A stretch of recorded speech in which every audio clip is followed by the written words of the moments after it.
Hey everyone, so today we're going to be servicing a Lexus IS350. So I'll run you through the procedures and I'll keep it as short as possible. At the end of the video we'll be resetting the oil light as well, so I'll show you how to do that. So these are the items you're going to need for servicing the car. You're going to need some oil, choose whatever you require, but I do recommend a fully synthetic oil, something similar to this. Genuine filters are normally what I recommend, or get a premium aftermarket filter, but where possible just get a genuine filter. You need a new sump plug crush washer. This is the genuine filter and the o-ring that comes with it for the aluminium oil cap that we're going to be opening on the canister. So these are the tools you're going to require when servicing your Lexus. You'll need a 10mm to open up the bottom cover, which covers the oil filter housing. You'll need the 14mm for the drain plug, a torque wrench to torque everything back in place. I'm using a 3/8 torque wrench, hence the reason why I've got adapters over here. And finally you'll need the oil removal tool. So I use the 65mm 14 flute tool to open up the housing. So when it's torqued on the spec, I usually like to use a marker.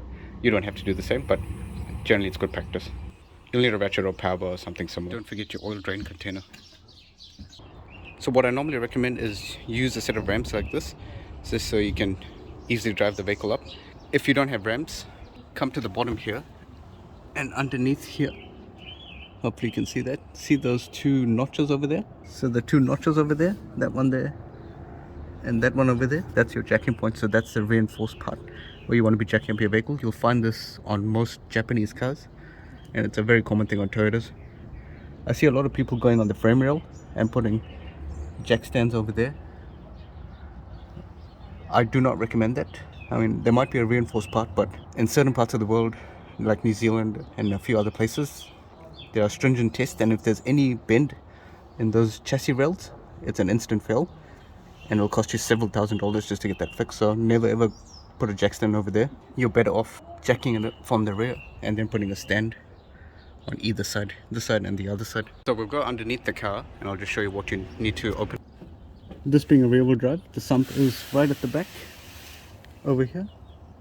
So that's that black part there is your sump, and that's your bolt over there, which is a 14mm. So we need to open up that, and the oil filter is located under this panel, which is held in by these three 10mm bolts.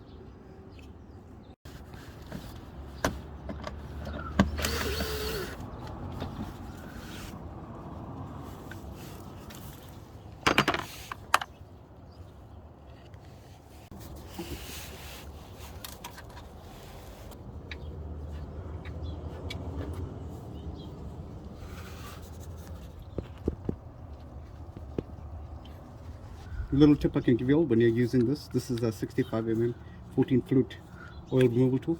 Oil this inside here because it can get stuck in there. It'll make your life a lot easier to pull it out a bit later. Always check around this area for any existing oil leaks, and make sure you clean up this area once you're done as well. Cover the torque settings a bit later in the video. Be ready with your container underneath here. You will get oil coming out.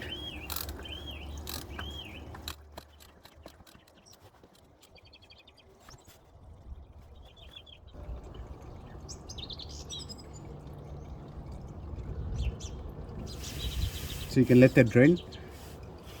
So let all that oil drip out, and then you can pull out that filter. So while that's draining at the bottom, just open up the oil cap here. If you watch all my other videos, I normally recommend this as well. It drains the oil out a little bit quicker. Keep the oil cap in place so no dust goes in, and lift this up as well, the dipstick. It just allows the oil to drain out a little bit faster. And also goes without saying, just make sure you warm up the engine before draining the oil. Gets everything out a lot faster.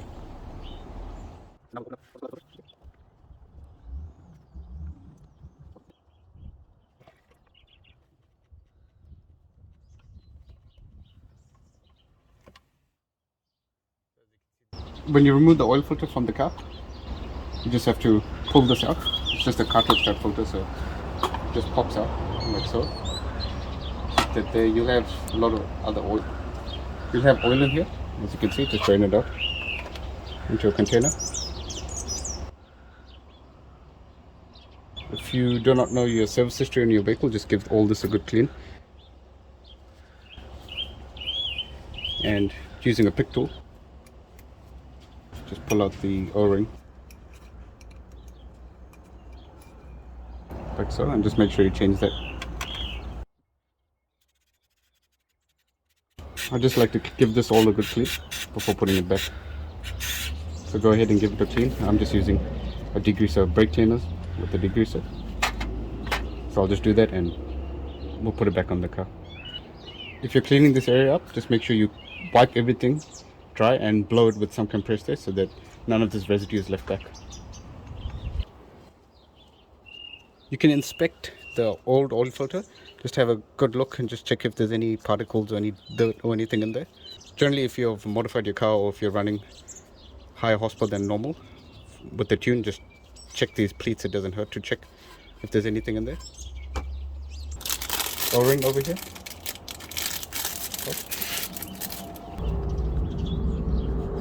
So don't forget to lube up your O-ring before putting it on. You can use fresh oil or whatever oil you want, just a little bit.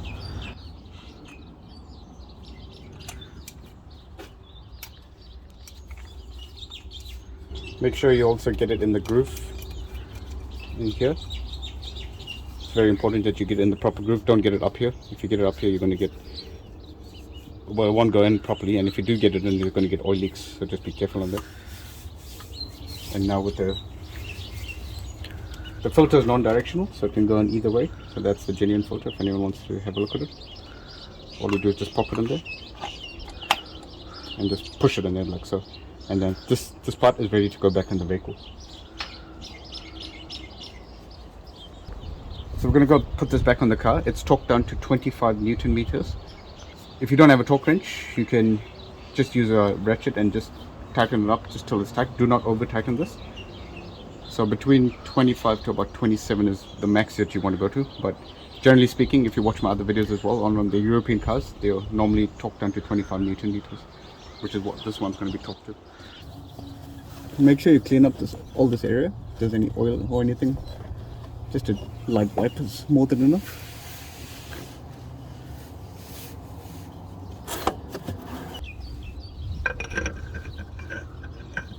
You might have noticed I didn't pre-fill this oil filter. It's not really possible due to the setup and due to the angle of it. Just when you start it, you got to make sure that you don't rev it up and just let it idle for a little while.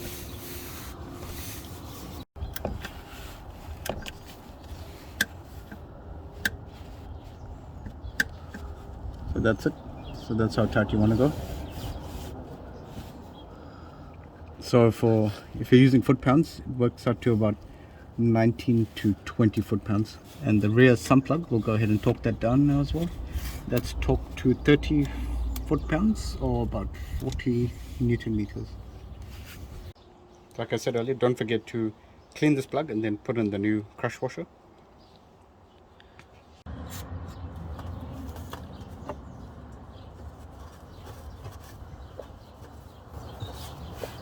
Give this whole area a wipe down and then put in your new drain plug with your new crush washer. And like I said, torque it down to 30 foot pounds or 40 Newton meters. Or if it doesn't, when you're tightening it, if it feels like it's too much torque, just do it up tight, don't force it.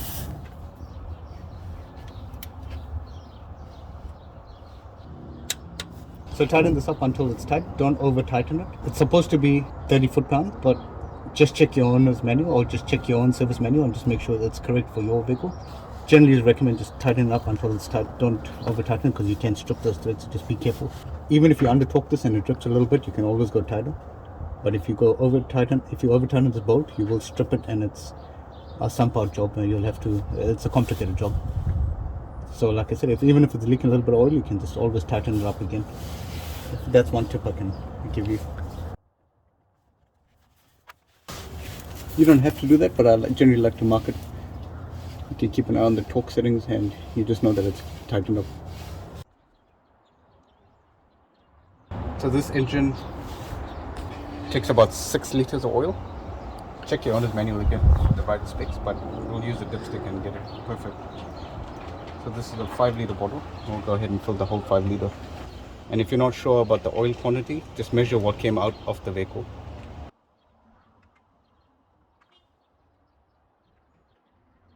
When you're done with the oil change, start the vehicle and just let it idle. Do not rev it for at least 10 to 15 seconds. Always keep an eye on the pressure light as well, the oil pressure light.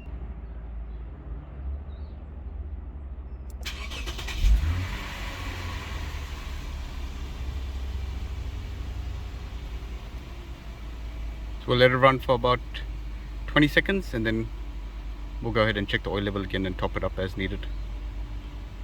And you can just go underneath and just check for any leaks and then close everything off as I showed you earlier how you took it off. But thanks for watching everyone. I hope this video was of some help to you. If it was, please like and subscribe.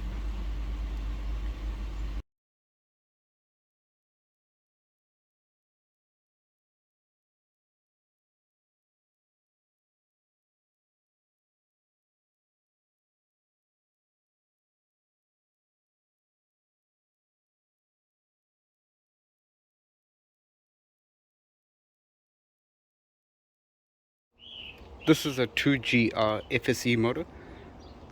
They are better than the IS350s because they got dual injection, so you won't get carbon buildup on these engines. They're the better design from Toyota.